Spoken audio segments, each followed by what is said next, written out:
In 1944, a Nazi commander was found trembling in a locked bunker, haunted by shadows whispering his name. He was the prey of the Lords of the Plains, a secret unit of Comanche warriors who weaponized silence. This is the hidden story of the men who broke the enemy's mind before a single shot was ever fired.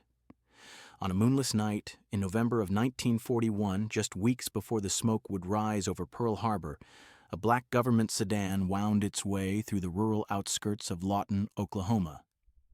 Elias Red Elk sat by a low fire, his calloused hands palming a piece of ancestral flint as the rhythmic creaking of a rusted windmill signaled an approaching storm. When a sharp, rhythmic knock disturbed the silence, Elias felt a cold shiver that had nothing to do with the autumn draft. He opened the door to find two men in charcoal suits, their faces obscured by the shadows of their wide-brimmed hats. They did not identify themselves by department or rank, but the official seal on the telegram they handed him bore the weight of the entire War Department. The message was brief, demanding his immediate presence for a matter of national survival. As Elias read the ink-stained words, he realized his quiet life had come to an abrupt end. The men in suits didn't want a soldier. They wanted someone who still understood the ancient language of the earth and the sky. Elias packed a small canvas bag, including a buckskin pouch given to him by his grandfather, a man who had ridden with the great Quanah Parker. As the car pulled away, the dust of the reservation settled into a silence that felt like a goodbye.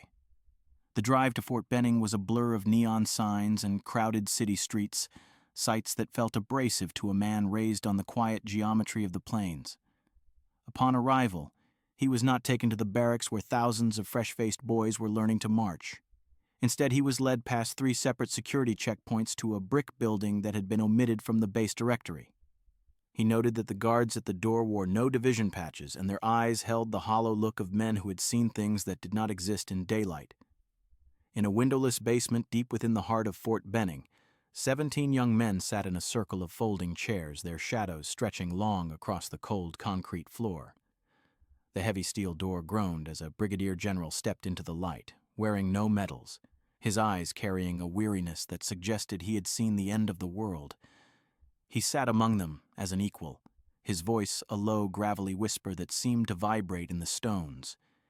He told them that the Allied forces were facing an enemy that thrived on the predictable patterns of Western warfare, and that the only way to break the axis of tyranny was to introduce a variable they could neither calculate nor comprehend. The general reached into a leather folder and placed a photograph of a Comanche raiding party from the 19th century in the center of the floor.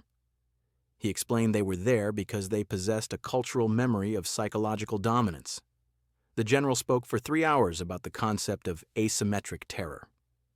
He admitted that the American military was excellent at building tanks, but they were failing to understand the spiritual exhaustion of the German front lines.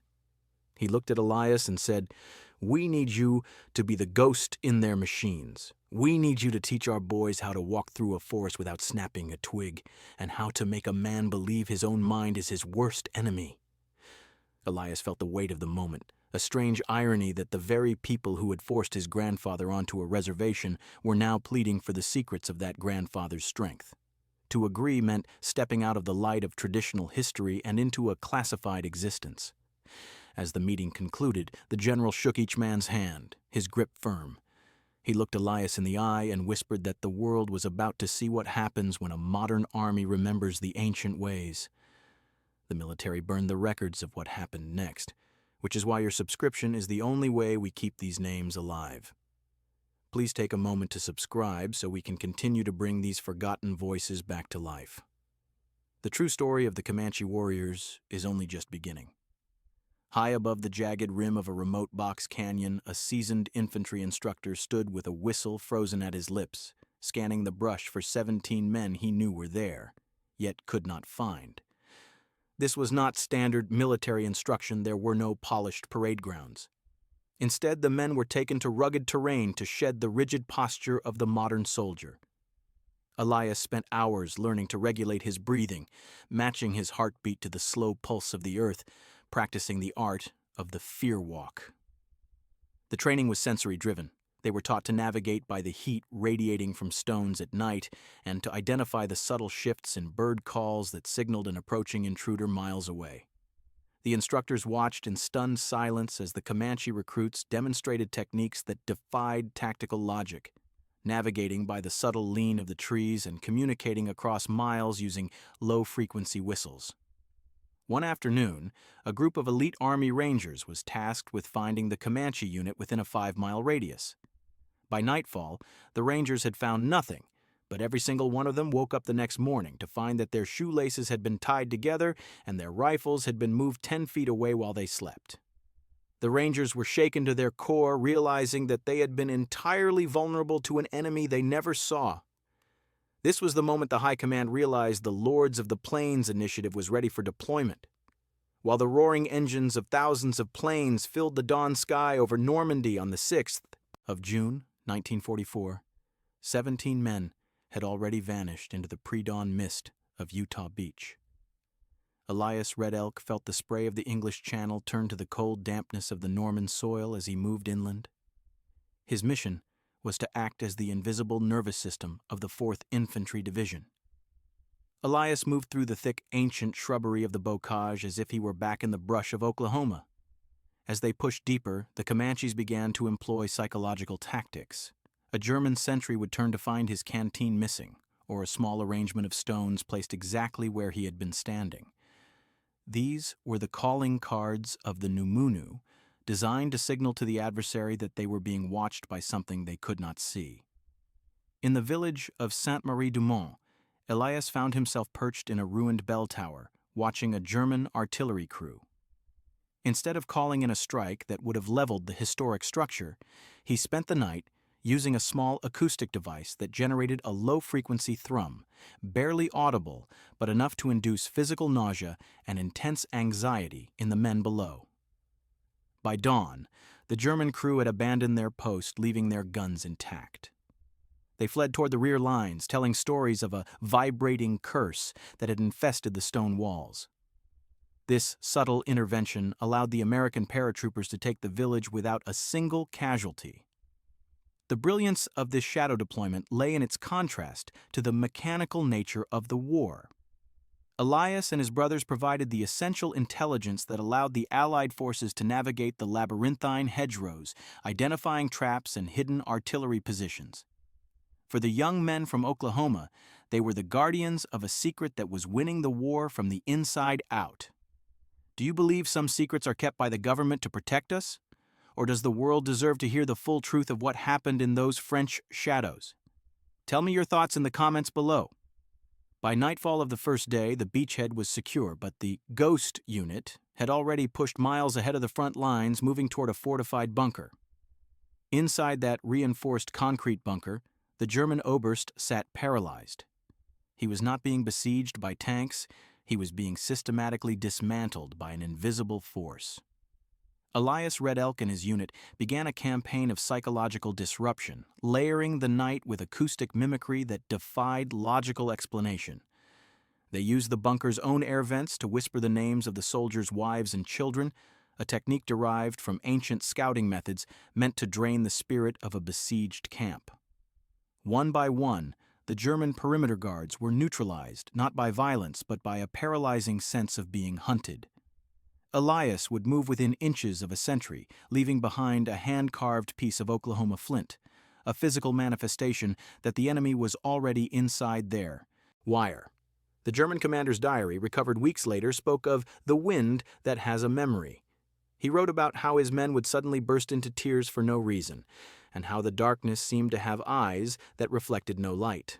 By 3 o'clock in the morning, the Butcher of Normandy was discovered huddled in the corner of his map room, firing at shadows that had supposedly whispered his name.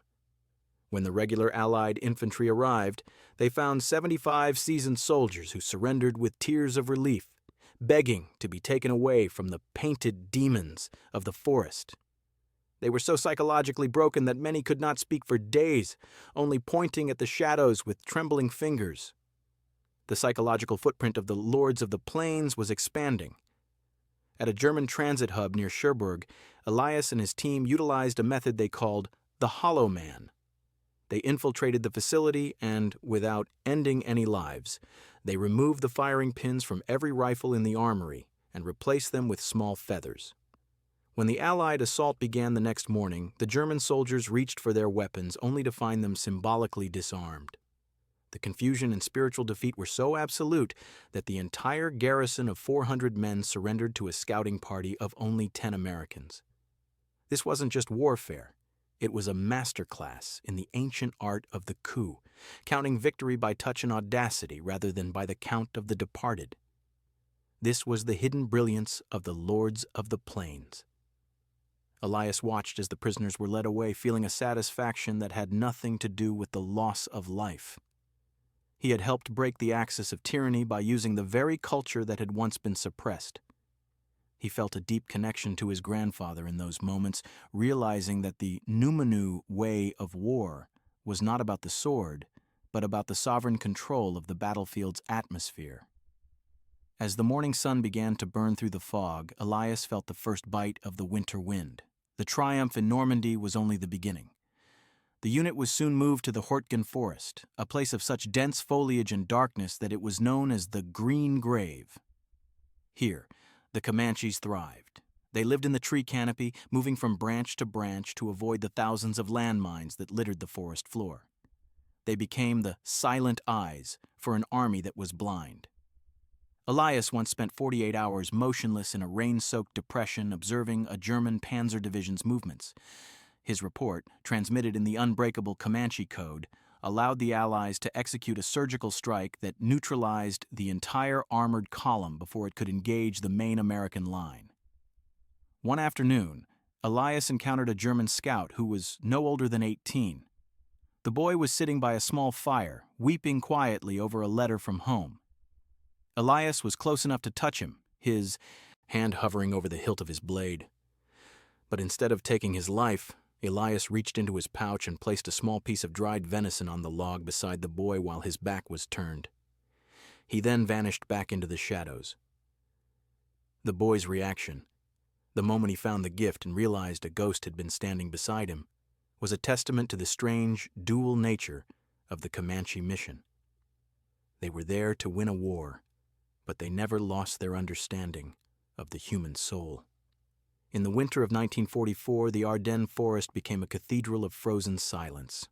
While the world watched the Battle of the Bulge, a small group of 17 men moved through the sub-zero darkness. Elias found himself in a landscape that was the polar opposite of Oklahoma, yet the principles of the hunt remained unchanged.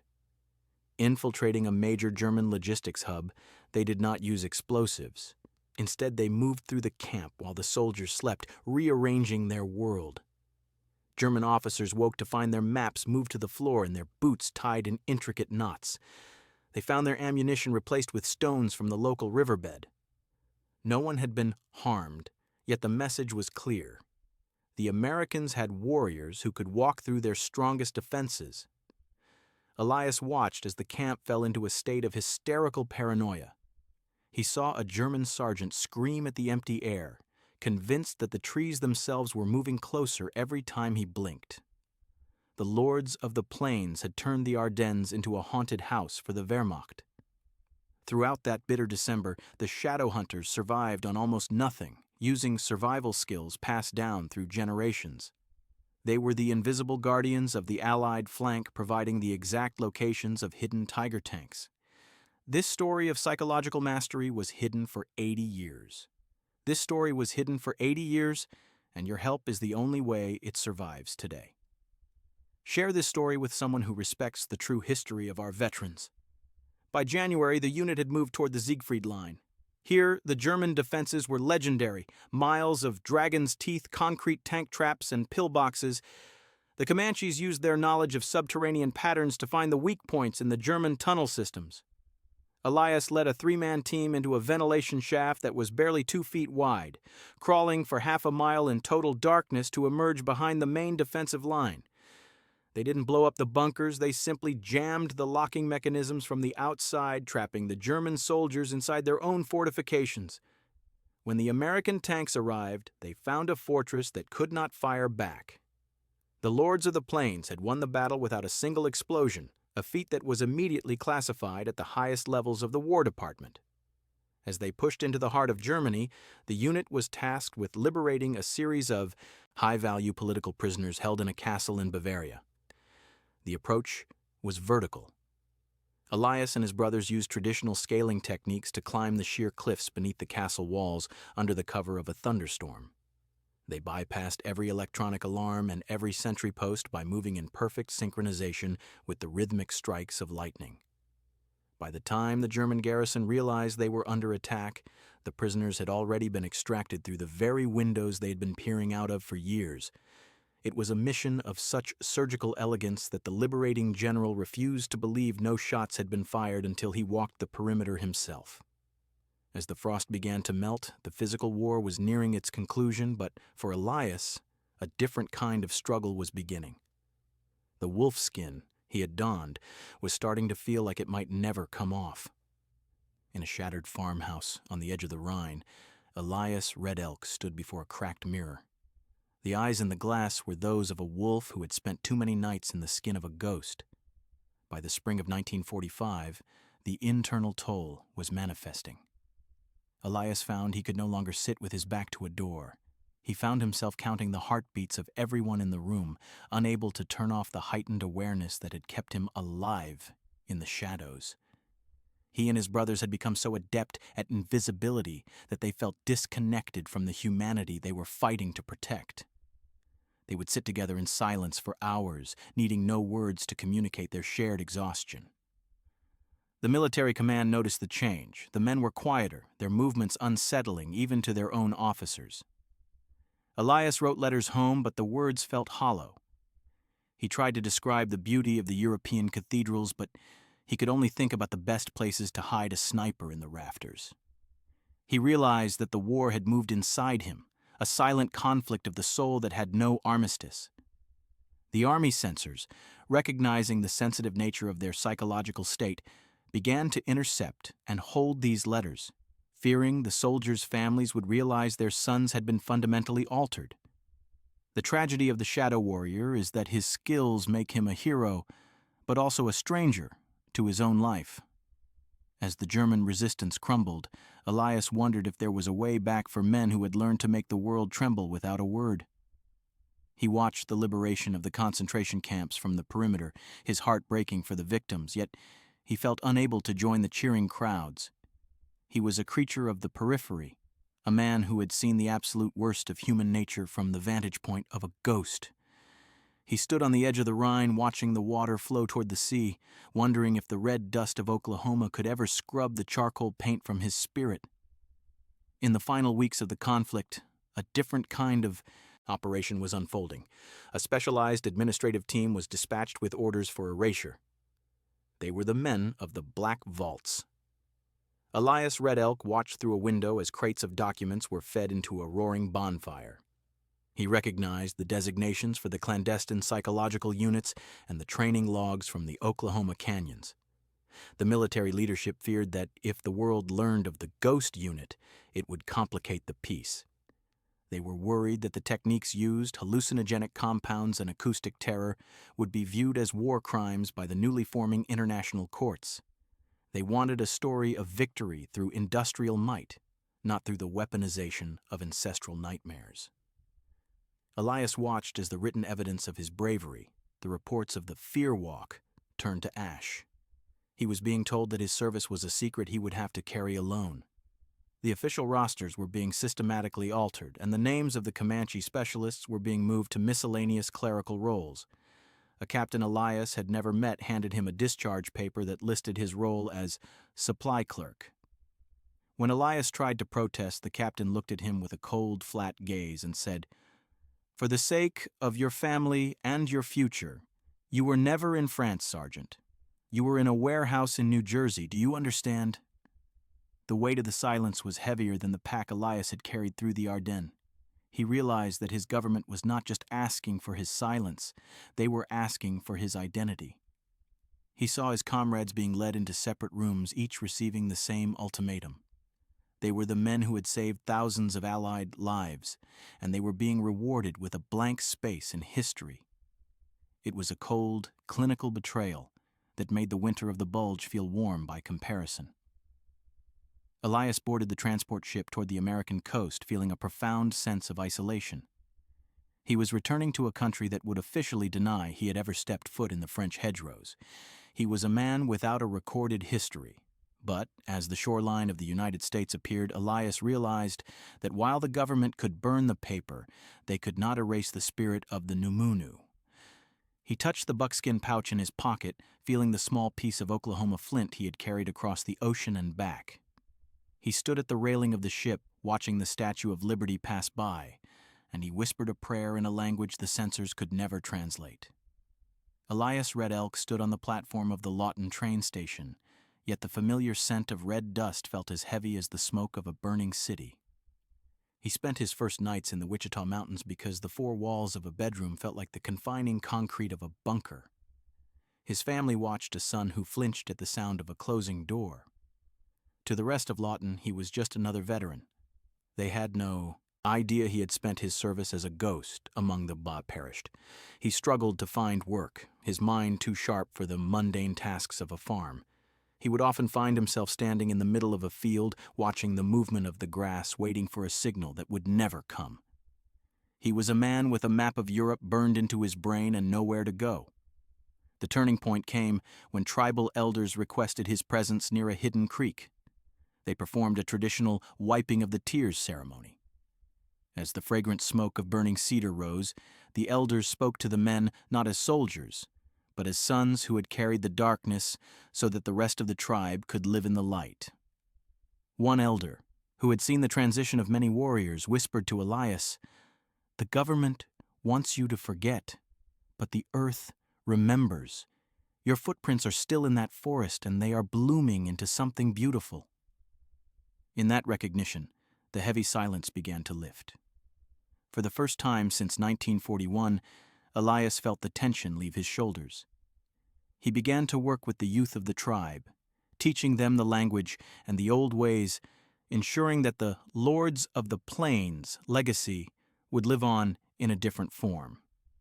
He taught them that true power is not found in the loudness of the shout, but in the sovereign stillness of the mind. He spent his later years carving small birds out of flint and bone, leaving them on the porches of neighbors who were struggling, a quiet return to the Lords of the Plains calling card, this time used for healing instead of war. He found a different kind of peace, one that didn't require him to be invisible but allowed him to be truly seen by those who mattered.